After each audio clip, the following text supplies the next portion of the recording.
Here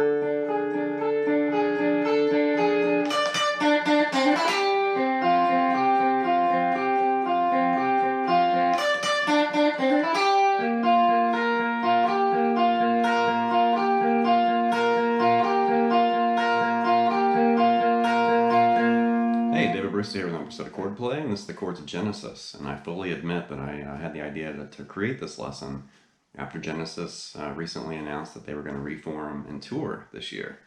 And I was kind of surprised. I thought that Phil had retired, and I thought, Genesis was kind of finished, or, I thought they were kind of done. And, the prog nerd that lives inside me, I really wish they could reform with Steve Hackett and also bring Peter Gabriel into the tour and just basically go crazy. Just go back to their early stuff and play all the, 70s Genesis. And I doubt that that's what they're going to do. They're probably going to focus more on the hits and, whatever. I guess, not everybody is really that hip to Genesis, like when they were heavy into prog. And they definitely, really pushed, the envelope and kind of pushed new ground in the 70s and had all of these interesting, textures and, guitar, obviously drums. Genesis is kind of like a prog rock drummer's, dream or whatever. I mean, there's some great drums going on from Phil Collins. Of course, Chester Thompson on drums too. He's phenomenal. He's a monster. But in the guitar department, Mike Rutherford's definitely a founding member. He's played, guitar, 12-string, nylon string, bass, and kind of the utility person. And Steve Hackett definitely, very famously playing with Genesis. And he played from, 1971 until, 1977, something like that. And Daryl Strummer, also, he kind of replaced Steve Hackett. But Daryl's a phenomenal, jazz rock guitarist. And he kind of joined in the late 70s and played, through the 80s and 90s. And he had a solo album, like Steppin' Out or something like that. Phenomenal player, great player. Everybody overlooks Daryl. And of course, Steve Hackett and Mike Rutherford too. So the guitarists that have worked with Genesis are exceptional. And they're very different. They're not your typical kind of standard guitarist. They're very intelligent and they write their parts and chord progressions in a very intelligent and forward-thinking way.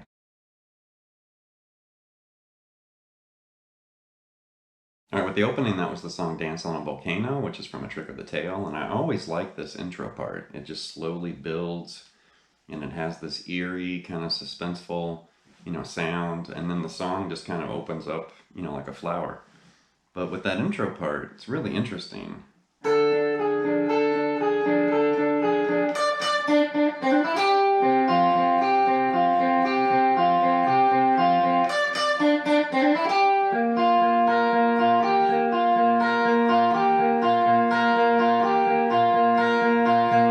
Right there, we're kind of starting with this D5, and then you'll hear that A note go down to an A flat. So he's kind of playing, with this D5 and then a D flat 5. You could also think of that as a G sharp, like a sharp 11, kind of signaling Lydian, but I believe it's actually the correct, way to look at that would be a flat 5. So a D5 to a D flat 5.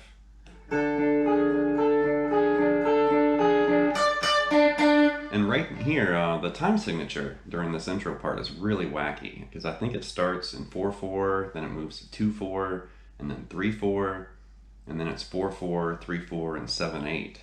So it's really strange. So we're not going to worry about counting it because if I start talking about the time signature changes during this, we're never going to get into the actual lesson, and I have a lot of things I want to show here. So don't worry so much about the time signature changes at first. I would just worry about the chords. And then you can start to kind of iron out some of the weird, rhythmic shifts. So then you hear that little octave, which there's another guitar. I believe the keyboard is also playing that high D, way up there. But I kept it in a lower octave right here just to make it easier to kind of transition between the chords.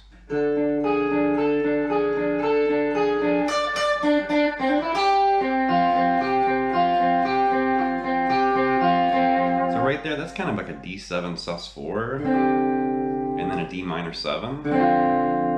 So it's interesting to hear this little mutations, between those chords.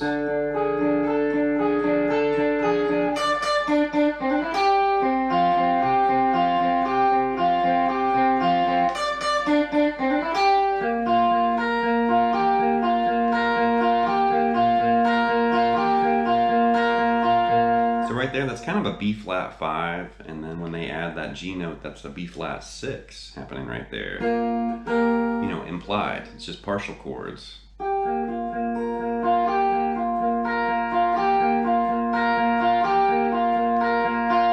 that's definitely over the B flat, and you'll hear during the song the root note's going to change from B flat to C sharp or D flat. In that section, even though the keyboard and the bass are technically making that root note change, you can still emulate that on the guitar, something like this.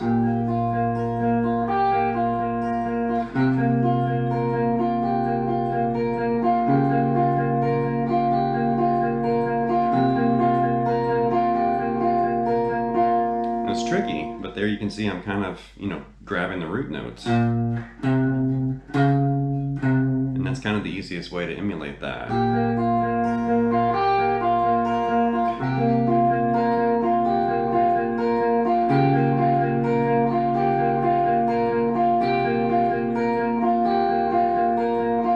Something, you can kind of experiment with. The next example is from the song Back in NYC, which is from The Lamb Lies Down on Broadway, which is one of my favorite, during the prog-y, era of Genesis of music. And this is technically the keyboard part, and it's arpeggiating through this chord progression. And I always liked the song, but I always liked the chord progression, the way the keyboard was kind of making this progression happen. And I think there is a guitar doubling this part in different areas during the song, but it's prominently a keyboard or synth part. And the first way we're going to learn this, I'm going to actually show this in 3 different positions. And this is something that I do a lot when I'm learning a song. Even if I know that the guitar part or the way it's performed is in a certain area on the guitar neck, I'll just play around and re-finger it somewhere else and try to figure out mutations or variations of something. So the first way we're going to try it is like this.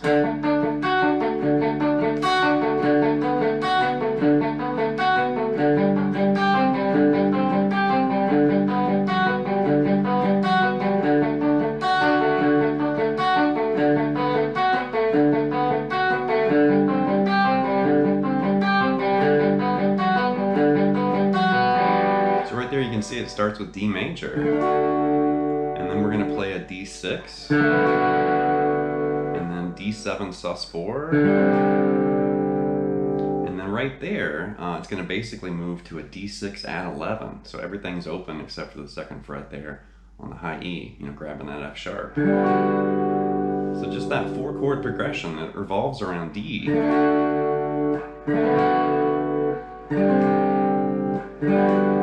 Creates a really cool, chord progression.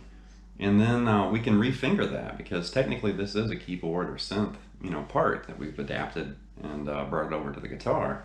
So we could definitely do it this way.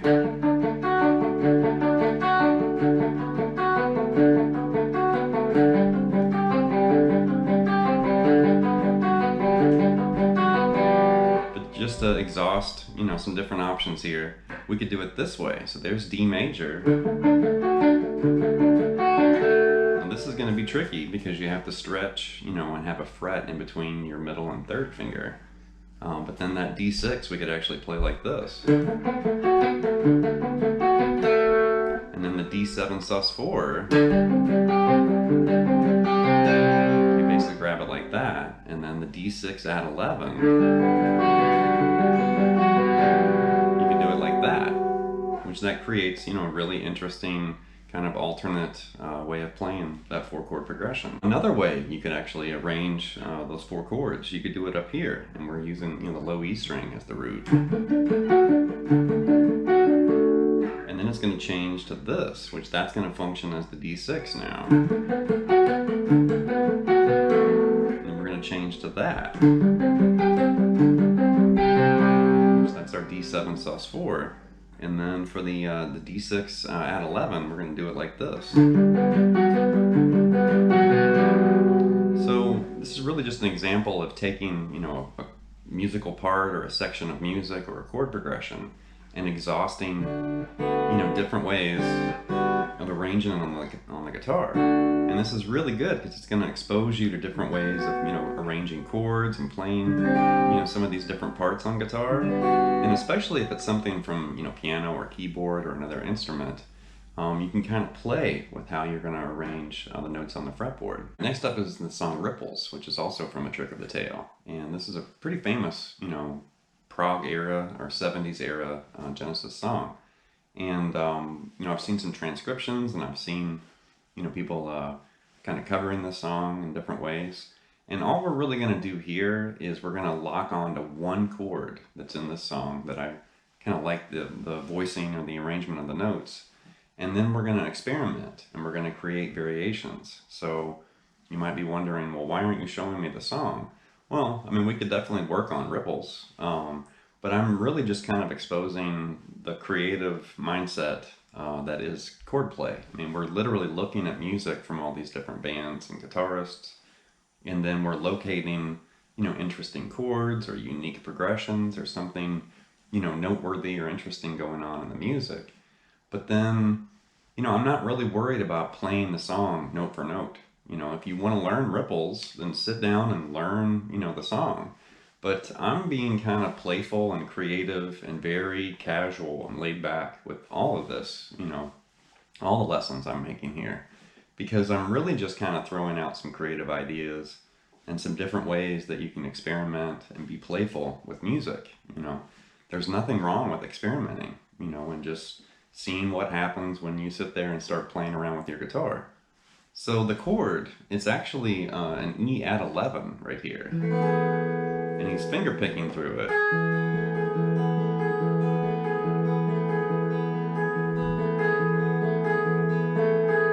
So that's the section of the chord we're going to target from Ripples. And all we're going to do is we're going to take that voicing, which I do like that. It's really, you know, musical. It has this dreamy kind of sound. I almost said dreary, but it's dreamy.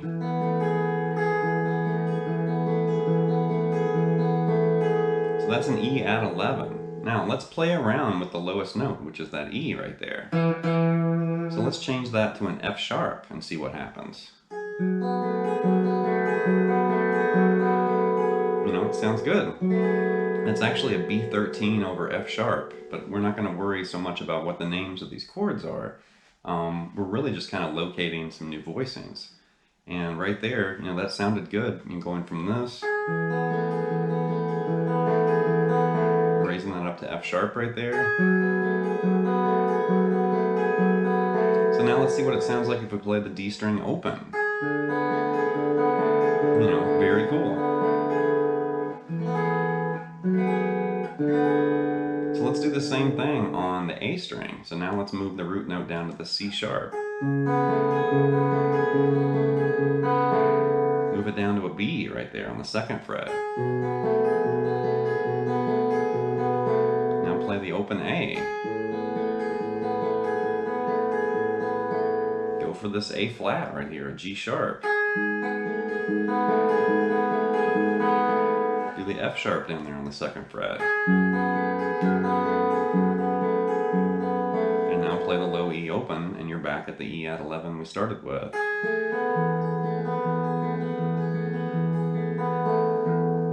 But I love doing that, you know, finding just one chord that I kind of like the way it sounds, or, you know, maybe it's part of a chord progression or something. And then I'll just lock in to that chord and begin experimenting and mutating the notes and changing, you know, maybe the root note or the top note or some notes in the middle, and just see what happens. You know, so from that one chord, I just created a whole selection of different chords that you could use, you know, for writing a song. And that's basically a big part of what chordplay and what I'm doing here is all about. You know, you can be specific and learn Ripples, or you can basically take or borrow things from the song and learn from Ripples. The last example is from the song Blood on the Rooftops, which is from Wind and Wuthering, and this is classic, you know, Steve Hackett. And it starts with this classical sounding kind of idea, and then he starts, you know, cycling through these two really dreamy, spacey sounding chords, which I'm a big fan of. Something like this.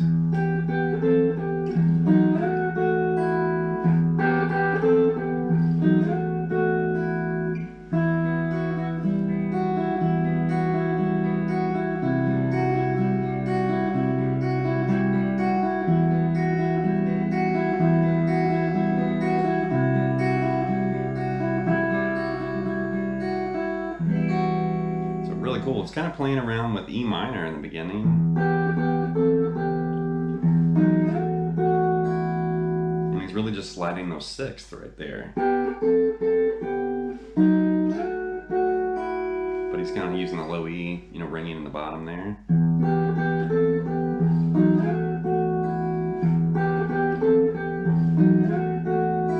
Something like that. And then he starts playing this E minor add 9, which is going to be right here.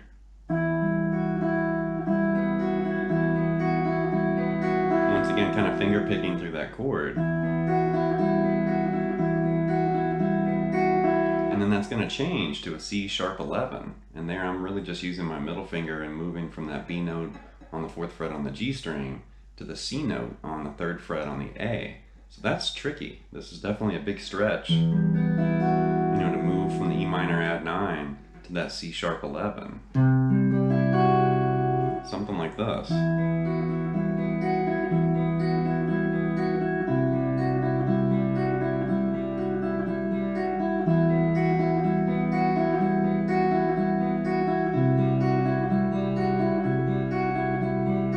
Definitely a big challenge, you know, for your fret hand. And that's one thing, you know, working through some of Steve Hackett's music, and also the music of Genesis, of course, too.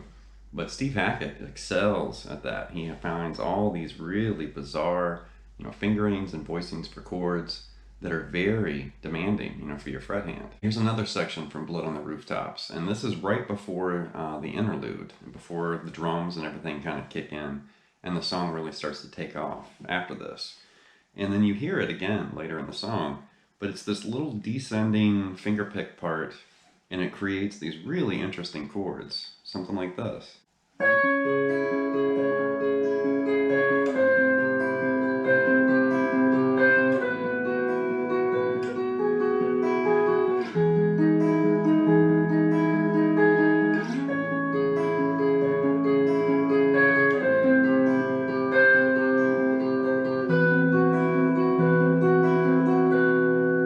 There you can see it's really cool. We're starting with this, which that's basically A major 7 right there.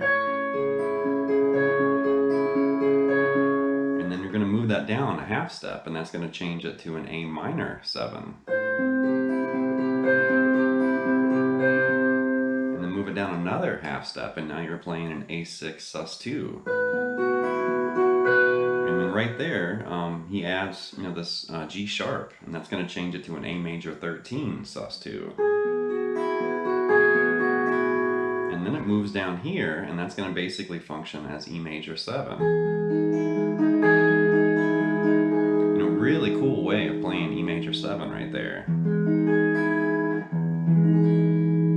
But that little descending part again.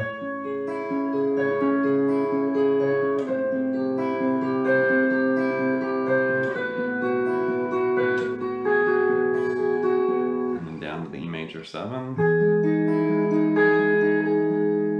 And then the second time through, he starts at the same.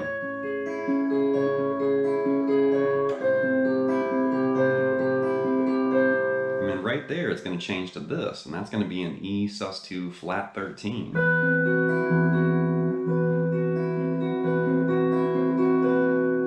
So it has this really dreamy but also eerie sound.